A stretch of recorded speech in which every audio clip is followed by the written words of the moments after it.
Hi everybody, welcome back to another YouTube video. My name is Kat, known as phamerina.planning here on YouTube and Instagram, and I'm coming at you with a different kind of video, something I'm calling tentatively Bujo with me.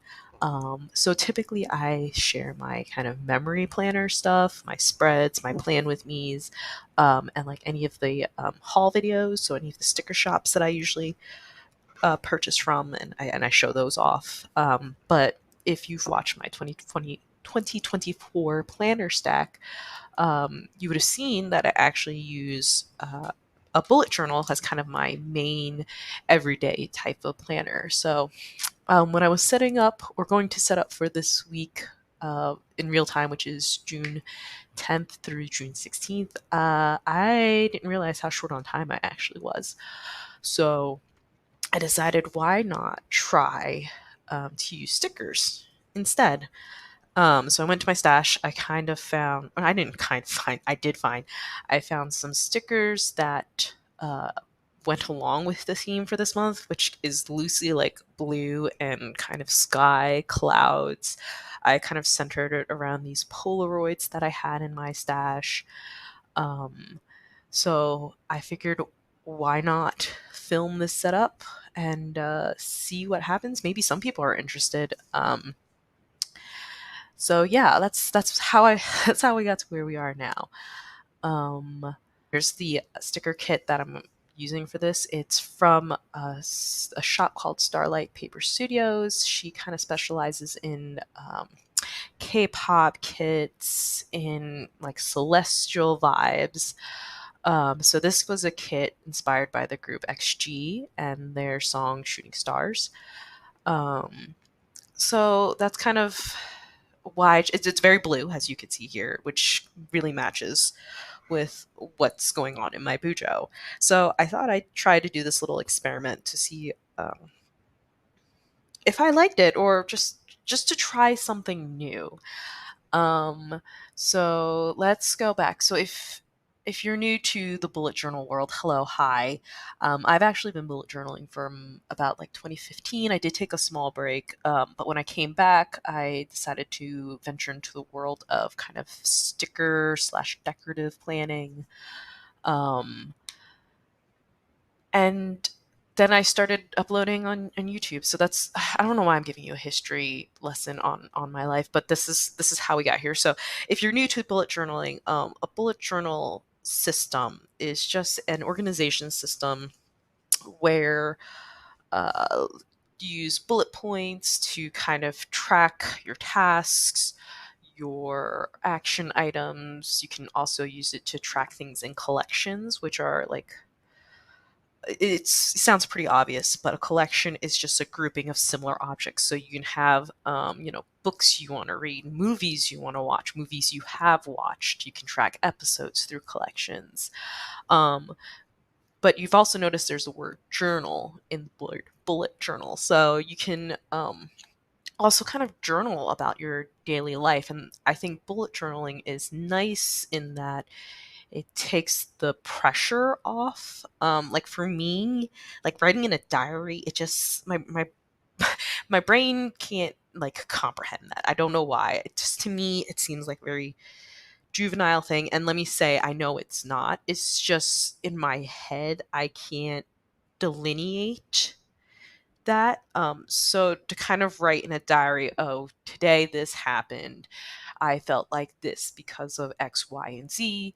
Like it's there's like a block for my brain when it kind of does that. But if I'm writing in a daily section, like what happened, like highlights for happened today, it was, we had rough commutes, or the bus didn't show up, and that made me kind of upset because it made me wait an extra 30 minutes, and then I got home a whole hour and a half later. Like, to me, that's not like hard to do, to kind of like journal my life in that way. So that's kind of why I really gravitated towards bullet journaling. Um, so let me give a brief kind of breakdown, at least from my comprehension. There's tons of videos from more well-known bullet journal YouTubers that will better break this down for you. But a bullet journal has kind of like 5 key components. It has a future log, well, really 6, but I know a lot of bullet journal people don't use some of these.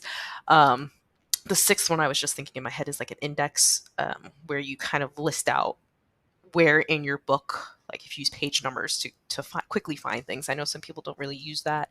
I personally just keep an index. I don't really use it. So let's call that number 1, even though it was number 6 in my head. So the next component that's usually in a bullet journal is a future log. A future log kind of lets you look things at a high level perspective. Most people usually do it for a year. You'll hear a year at a glance sometimes. And that kind of lets you map out month by month what's happening, because you typically what you'll do in a bullet journal is you'll set it up monthly.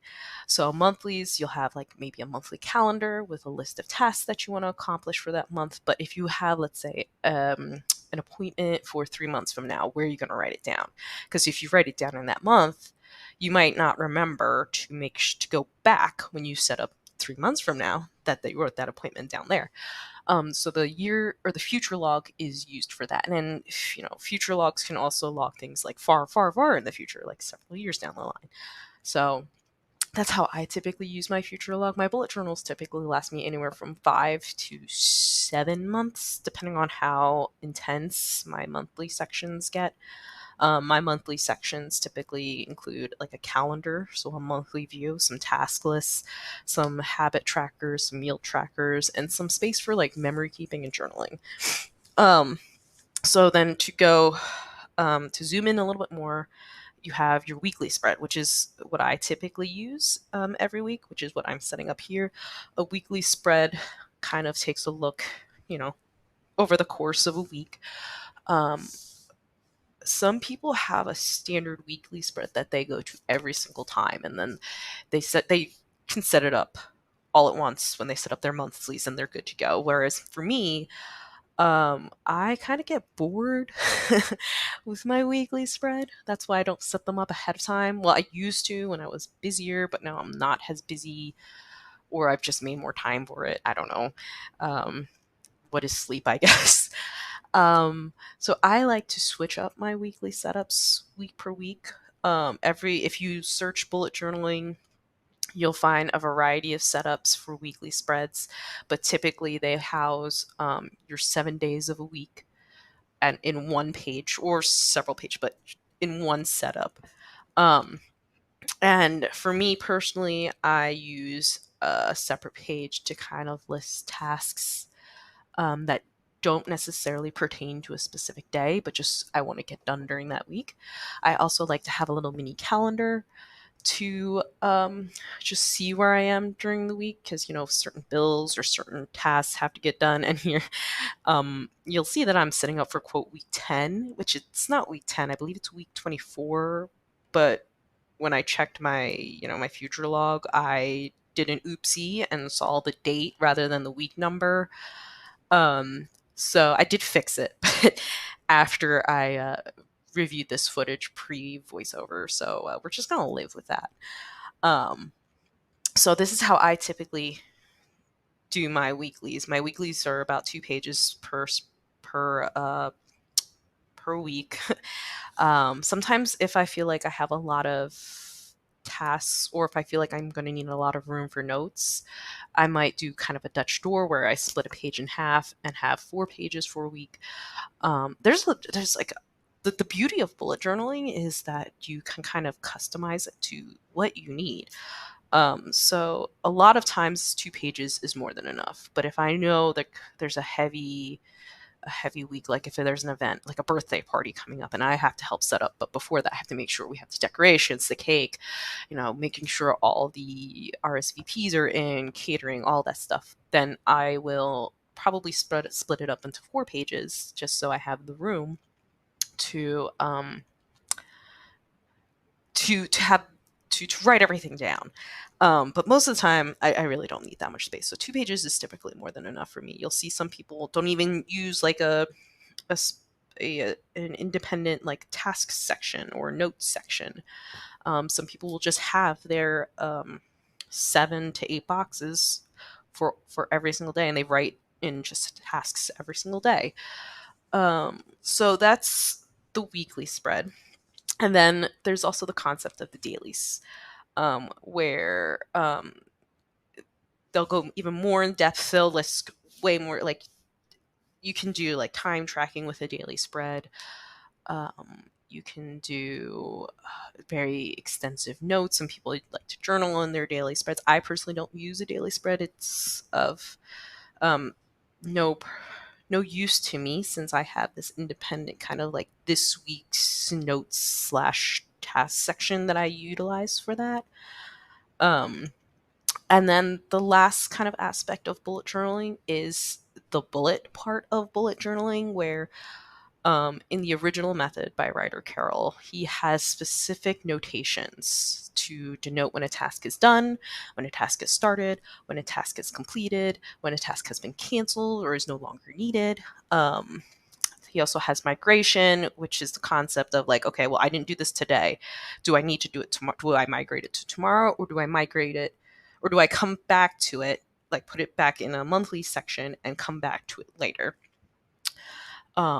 So I have my own set of kind of categories for my bullets. I don't like list them out in a key or anything, which is another component you'll see, because I've been bullet journaling for so long. I don't really need a key anymore.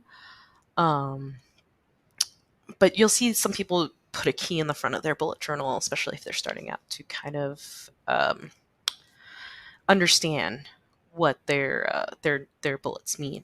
So that's a not a really quick, but a quick a quick overview of bullet journaling and how I typically use it. If you're really want to get into this, it's not difficult. All you really need is a notebook, a pen, and maybe a ruler if you care about straight lines. But you really don't even need a ruler. The original method, you just literally write numbers down a column, um, and you kind of just make it work for you. The beauty of bullet journaling, if I look back at my bullet journals, is that they've evolved and they've adapted in time to what I need at specific points in time. So yeah, so short little overview. If you want to go more in depth, there's the original Ryder Carroll video. There's a ton of, maybe not a ton, but there's a bunch of people who do kind of bullet journal content. I don't want to call it kind of like a plan with me, because I'm not really planning in the same way that those bullet journalers are. Um, I just figured, it might be cool to set up this on camera and see what happens. If you're interested in kind of watching this process, let me know, because then I can try to do more of this. The reason I don't really regularly film bullet journal content is just because I kind of bullet journal on the go. I do it when I'm at lunch. I just can make up a quick spread. Um, so don't expect regular bullet journaling content for me, because I really do set up things on the go all the time. So, but if this is something you'd be interested in, I can um, kind of prioritize setting up a couple on camera. There would probably be more like weekly spreads. My weekly spreads, like I said, vary. I might do a bullet journal flip through if that's something people would be interested in seeing. So I'm sorry I didn't really talk about the spread, but it's really kind of just me laying stickers down. And the thing is, I really wanted to use up most of the stickers in this. Actually, I wanted to use all the stickers, because I think I had like 3 left, and I was like, I'm not about to just leave these 3 here. So I kind of went around and tried to find place to put these stickers. Um, so yeah, let me know your thoughts if this is something you'd like to see more. I'm sorry, I've already said that once before, but we're nearing the end of this video. So here's the final like look of here. If you have any questions, let me know. Oh, I forgot. This is the week of Father's Day, so I wanted to write that in. And then I think I'm going to write in something up, like to-dos or something up in the other one. Let me know your thoughts. Let me know if this is something you're interested in. Um, and if you have any questions, where stickers, what came from where, I can totally tell you. It's basically Starlight Paper Studio and Sadie stickers for the foil. Um, but yeah, here's a new. Let's see what happens from here. So like, see, this is me showing you I used up all the stickers. This is what I've used. Let me know your thoughts. I hope to see you in the next one. Bye.